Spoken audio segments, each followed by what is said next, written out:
خوش آمدید نشریات ہماری جاری ہے. جناب قبلہ مفتی سہیل امجدی صاحب تشریف لے آئیں. ظاہر کسی تعارف کے محتاج نہیں ہیں. ARY QTV اور ویسے ظاہر ہے ایک مشہور و معروف نام. بہت شکریہ, بہت نوازش. خوش آمدید جناب قبلہ مفتی احسن نوید نیازی صاحب تشریف فرمائے. السلام علیکم. وعلیکم السلام. تعارف کے محتاج نہیں ہے, زبردست انداز بیاں. بہت شکریہ, بہت نوازش. اور ہمارے نعت خواں حضرات ہمارے ساتھ موجود ہیں. جناب زہیب شفیع صاحب تشریف فرما ہیں, جناب وسیم وسیع صاحب, جناب قاری محسن صاحب, سب کا بہت شکریہ, بہت نوازش. اگر اجازت دیں تو میں زہیب بلکہ آپ اگر حمد باری تعالیٰ سے حمدیہ کلام سے آغاز کر لیں تو پھر ہم گفتگو کرتے ہیں انشاءاللہ. بسم اللہ. بے نوا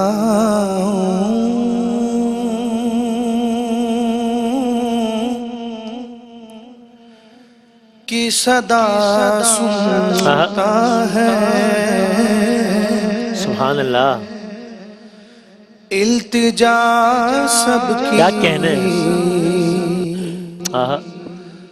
خدا سنتا ہے. ہائے ہائے. ہم کے بندے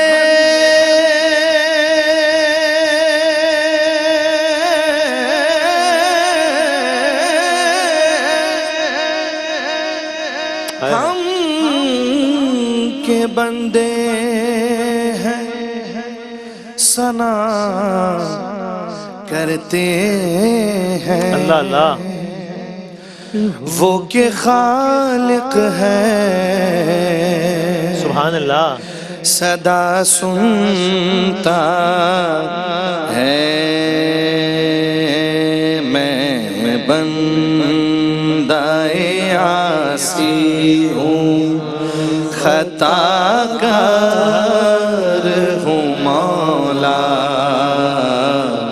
میں بندہ عاصی ہوں, خطا کار ہوں مولا. لیکن تیری رحمت کا طلبگار ہوں مولا.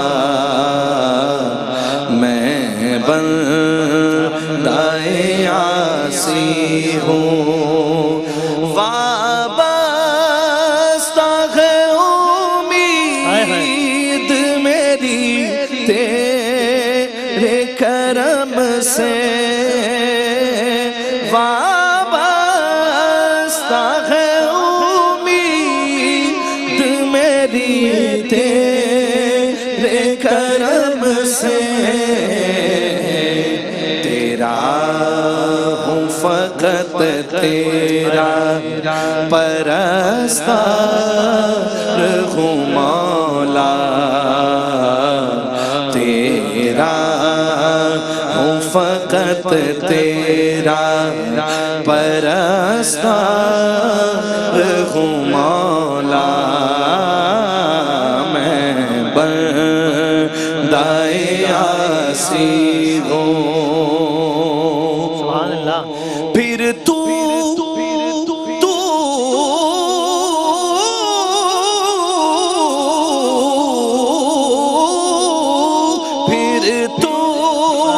میرے ایمان کو توانائی عطا کر. پھر تو میرے ایمان کو توانائی عطا کر. برسوں نہیں صدیوں سے میں بیمار ہوں مولا. برسوں نہیں صدیوں سے میں بیمار ہوں مولا. میں بندہ عاصی ہوں. ایک تیرا اشارہ ہو آسان ہو مشکل. ایک لہر اٹھے اور میں اس پار ہوں مولا.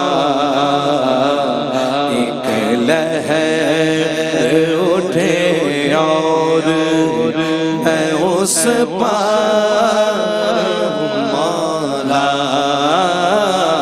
میں بندۂ عاصی ہوں یہ نکتہ اسود بھی میرے دل سے مٹا دے اندر کے چھپے چور سے بیزار ہوں مولا اندر کے چھپے چور سے بیزار ہوں مولا میں بندۂ عاصی ہوں خطا کار ہوں مولا لیکن تیری رحمت کا طلبگار ہوں مولا میں بندۂ عاصی ہوں سبحان اللہ سبحان اللہ. بھائی کیا کہنا ہے, سبحان اللہ, سلامت رہیے, کیا کہنا ہے, سبحان اللہ سبحان اللہ. علماء کرام سے ہم گفتگو کا آغاز کرتے ہیں اور مفتی صاحب یہ جو اسی کلام کا جو عنوان ہے, ایک طرف اقرار ہے خطا کار ہونے کا, معصیت کا کہ میں بندہ عاصی ہوں, خطا کار ہوں مولا, اور پھر فوراً نہیں ہے کہ لیکن تیری رحمت کا طلبگار ہوں مولا. یہ ذرا یہ بیلنس سمجھائیے گا کہ خداوند تعالیٰ کی رحمت کے حوالے سے بھی بہت سنتے ہیں اور جو غضب ہے جو عذاب ہے اس حوالے سے بھی سنتے ہیں. مجھے تصحیح بھی کیجیے گا میں غلط کہہ رہا ہوں, میں نے یہ بھی غالباً سنا کہ بہرحال اللہ تعالیٰ نے ہی یہ کمیونیکیٹ بھی کیا ہے کہ بہرحال اس کی رحمت جو ہے وہ اس کی غضب پر حاوی ہے. تو یہ یعنی کون سا پہلو زیادہ ذہن میں رکھنا چاہیے, یا دونوں پہلو برابر ذہن میں ہونے چاہیے کہ ایک طرف یہ کہ اس کی رحمت بھی بے بہا ہے لیکن پھر غضب بھی ہے, ایک بیلنس ہونا چاہیے. بسم اللہ الرحمن الرحیم. اللہم صلی علی سیدنا و مولانا محمد وعلی آلہ واصحابہ وبارک وسلم. وسیم بھائی, سب سے پہلے تو آپ کو بھی اور تمام یہاں حاضرین کو, دیکھنے والوں کو, سننے والوں کو, تمام عالم اسلام کو آج کی یہ شب برات مبارک ہو. جزاک اللہ. اور حقیقتاً اللہ تعالی ہمیں جہنم کی آگ سے, قبر کے عذاب سے, اپنی ناراضگی سے براعت عطا فرمائے. اللہم اجرنا من النار. اچھا, اب یہاں پر جو سوال جو کہ بڑا ویلڈ کوسچن ہے جو آپ نے پوچھا, دیکھیں الایمان بین الخوف والرجا. واہ واہ واہ, صحیح. ایمان نام ہی خوف اور امید کے درمیانی کیفیت کا نام ہے. واہ واہ واہ, صحیح. ہر وقت خوف ہی خوف ہو یہ بھی ٹھیک نہیں, امید بھی ہونی چاہیے. ٹھیک ہے. اور ہر وقت امید ہی امید ہو ہاں اور خوف نہ ہو تو یہ ایسا بھی ٹھیک نہیں ہے. خوف اور امید کی درمیانی کیفیت کا نام ہے. رائٹ. اچھا, اب یہاں پر میں ایک بات عرض کروں کہ دنیا میں کوئی ایسا نہیں کہ جو خطا کار کو پسند کرے. ٹھیک ہے, صحیح. میں سمجھتا ہوں کہ کوئی اگر ادارہ بھی چلا رہا ہے تو خطائیں کرنے والے کو اونر پسند نہیں کرتا. صحیح. لیکن یہ کیسا دو جہاں کا خالق و مالک ہے کہ میرے نبی صلی اللہ علیہ وسلم فرماتے ہیں کہ کلو ابن آدم خطاؤن, جتنے بھی ابن آدم ہیں وہ خطا کریں گے. اللہ, انسانی فطرت میں ہے. ہائے ہائے. علاوہ فرشتوں کے اور علاوہ انبیاء علیہم السلام کے کہ کوئی معصوم نہیں, تو خطا تو ہوگی. لیکن فرمایا مجھے بتائے نا کہ دنیا میں کوئی ایسا ہے جو خطا کرنے والوں کو بھی خیر کہے. ہائے ہائے. فرمایا کہ خیر الخطائین التوابون, خطا کرنے والے بھی بہترین ہو سکتے ہیں اگر وہ توبہ کرتے ہوئے لوٹ آئیں. ہائے ہائے ہائے. توبہ کرتے ہوئے لوٹ آئیں. ہائے ہائے. اچھا, اب میں آپ کو ایک بات کہوں کہ جو کہ بڑی ایک لوجیکلی بات ہے کہ ایک بندہ جو خطا پہ خطا کیے جا رہا ہے, غلطیوں پر غلطیاں کیے جا رہا ہے, اگر اسے واپسی کا راستہ نہ دیا جائے نا تو پھر وہ مزید غلطیوں میں آگے بڑھتا چلا جاتا ہے. ٹھیک, صحیح. اگر اسے واپسی کا راستہ نہ دیا جائے. ہاں ہاں, ٹھیک ہے نا. بالکل ایسے. تو اسلام اس فطرت کو بھی جانتا ہے انسان کی.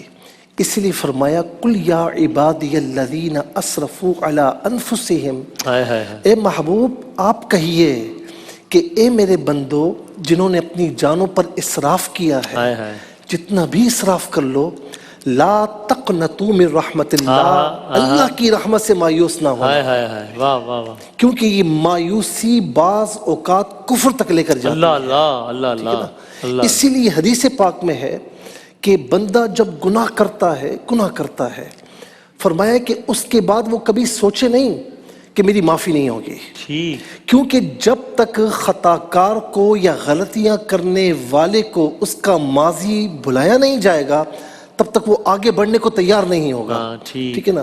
تو نبی علیہ السلام صحیح، فرماتے حدیث قدسی کہ اللہ رب العالمین فرماتا ہے میرے بندے تیرے گناہ اگر اتنے بھی ہوئے نا کہ زمین و آسمان کے مابین فضا تیرے گناہوں سے بھری ہوئی ہو، ہاں ہاں، یا دوسری روایت کے الفاظ ہیں کہ تیرے گناہ ریت کے ذرات کے مقدار کے برابر کیوں نہ ہوں، او ہو، لیکن تو جب بھی توبہ کرتے ہوئے ہمارے پاس آئے گا، اللہ اللہ، اعتراف جرم، اظہار شرمندگی اور آئندہ گناہ نہ کرنے کے عزم کے ساتھ، تو فرمایا کہ میں تیری بخشش فرما سبحان دوں گا، اللہ سبحان اللہ، میں تیری بخشش فرما دوں سبحان گا۔ اللہ، سبحان یہ جو ہمیں نا کہ خوف کی باتیں کرتے ہیں، امید نہیں دلاتے۔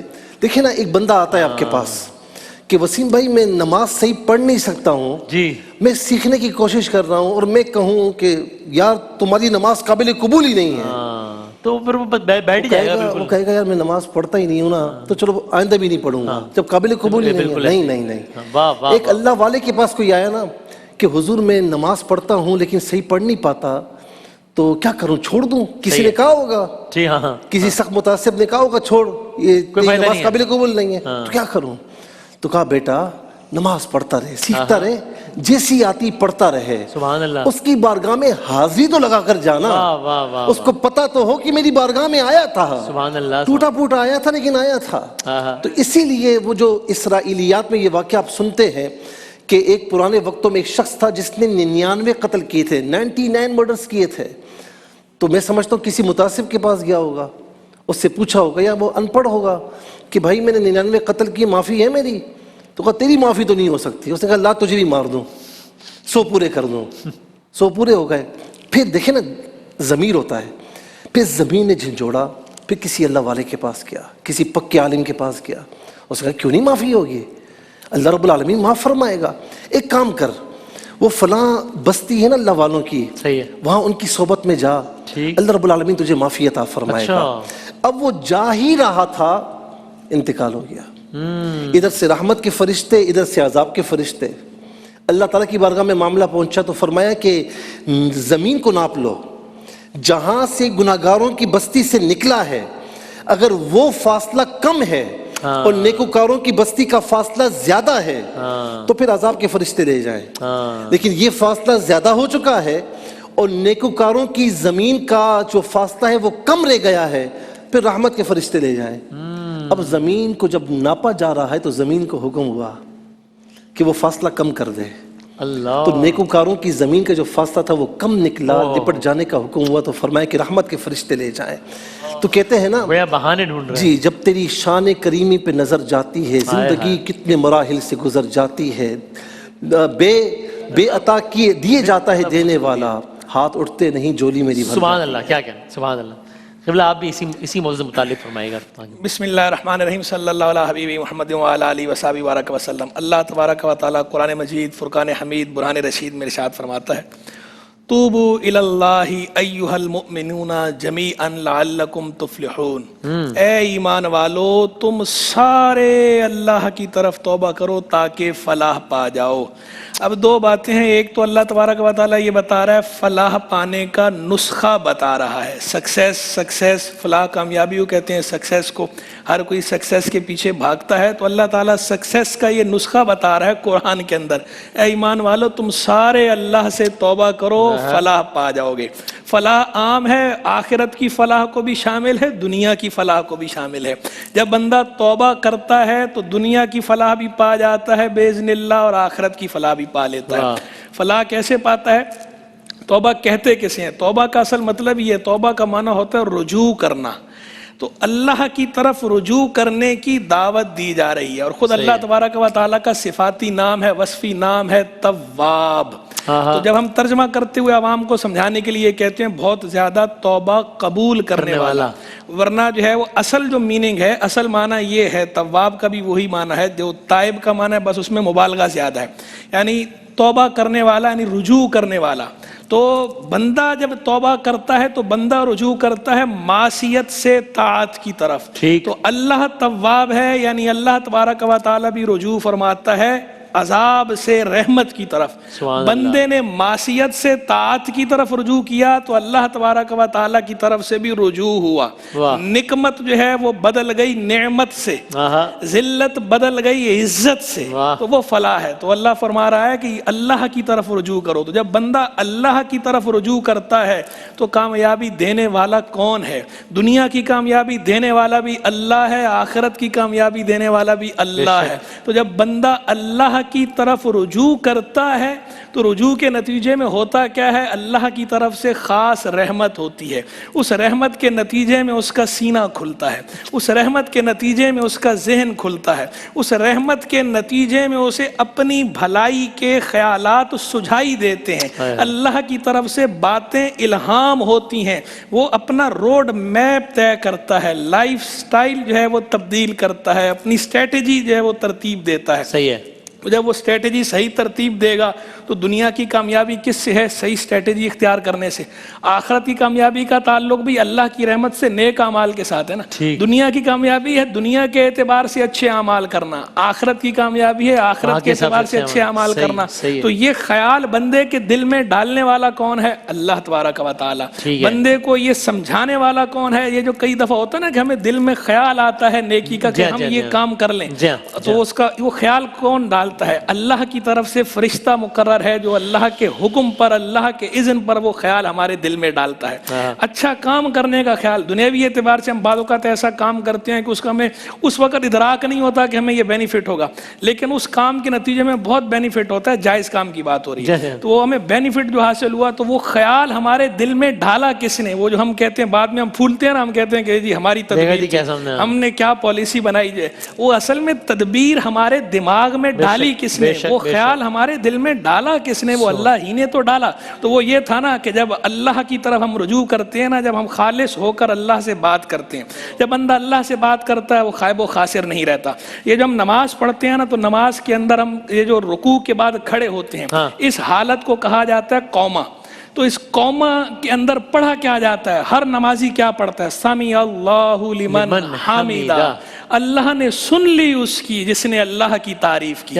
وہ بزرگ کہتے ہیں جو اللہ کی کثرت سے حمد کرتا ہے وہ مستجاب الدعوات بن جاتا ہے, اس کی ساری دعائیں قبول ہوتی ہیں. کسی نے پوچھا حضرت آپ نے یہ استدلال کہاں سے فرمایا, اس کا ریفرنس کیا ہے؟ انہوں نے کہا میرا ریفرنس یہ نماز ہے کہ نماز میں ہر نمازی قومے کے اندر یہ کہہ رہا ہے سمی اللہ لمن حمیدہ, جس نے اللہ کی حمد کی, اللہ کی تعریف کی, اللہ نے سن لی اس کی. مطلب یہ ہے جو اللہ کی کثرت سے حمد کر رہا ہے تو دنیا میں موجود ہر نمازی اس کے لیے دعا کر رہا ہے کہ اللہ نے اس کی سن لی جس نے اللہ کی حمد کی. تو جب ہر نمازی اللہ کے, ایک مسلمان آپ کے لیے دعا کر دے تو حدیث میں تو یہ موجود ہے کہ وہ دعا اسرع القبول ہے. جو کسی مسلمان بھائی کے لیے اس کی غیر موجودگی میں کی جائے, فرمایا اسرع القبول ہے, سب سے جلد قبول ہونے والی دعا ہے. ایک مسلمان دعا کر دے دوسرے مسلمان بھائی کے لیے تو سب سے جلد قبول ہونے والی ہے. تو جہاں سارے مسلمان, اور مسلمان بھی کون؟ نمازی. اللہ, وہ سارے جو نماز پڑھنے والے,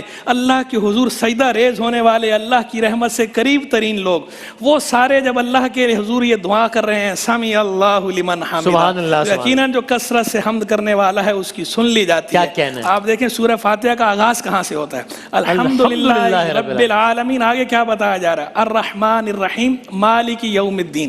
میں نے اس لیے آیت پڑھی, پہلے حمد کی بات ہوئی, آگے تیسرے نمبر پر یہ بتایا جا رہا ہے وہ ڈومز ڈے کا مالک ہے, یوم جزا کا. یوم دین